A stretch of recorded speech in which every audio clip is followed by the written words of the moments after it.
last thing, I'm gonna show you guys how to order a fan. Everybody has difficulty, at least the guys that work for me, always seem to have a hard time identifying what fan they've got.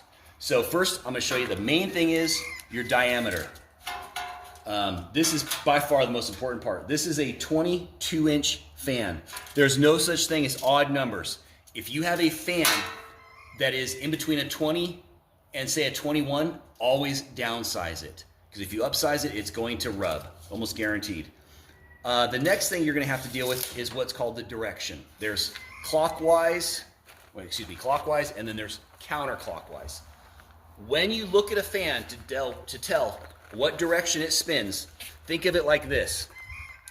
Will it dig into the sand? And I'll show you what I mean by that. This actually works out perfect because I got a gravel driveway. This thing, see how it's digging in? That's digging in. So this would be, they always dig in the direction they go. So this is a counterclockwise fan. Thank you, Rooster, you just screwed up my whole take. Counterclockwise, because it goes counter the clock, right? If it were a clockwise, do something real quick. It's not digging into the sand. So you look at a fan like, will that dig into the sand? The direction that it digs into the sand is the direction you call the motor. Doesn't matter what side the hub's on, any of that.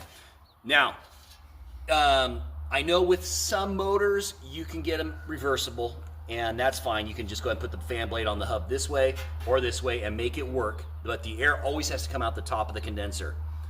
The last thing I was gonna tell you, they deal with what's called pitch of the fan. It's based on degrees. So you got a 10-degree pitch, a 20-degree pitch, and a 30. Some of them are actually like 10, 22, and 33, but generally it's gonna be a 10, 20, or 30. And what that refers to is the pitch or the, what do they call it, the angle of this fan. So if you have a 10-degree, it looks about like that. A 20-degree looks like that, and then you got the 30 degrees, which look, I mean, they're literally 30 degrees. It almost looks like a close to a 45-degree angle. That's a big difference in what kind of fan you need to order, because the steeper the pitch, the higher the horsepower needs to be, the faster the motor. If you've got one of those really, really flat pitched fans, it's gonna be an 850 motor. And I don't know how that works, but the slower the fans have a cheaper, slower pitch, and it's a wider fan. I don't know why the engineers do it that way, but the real steep fans will have like a 1075.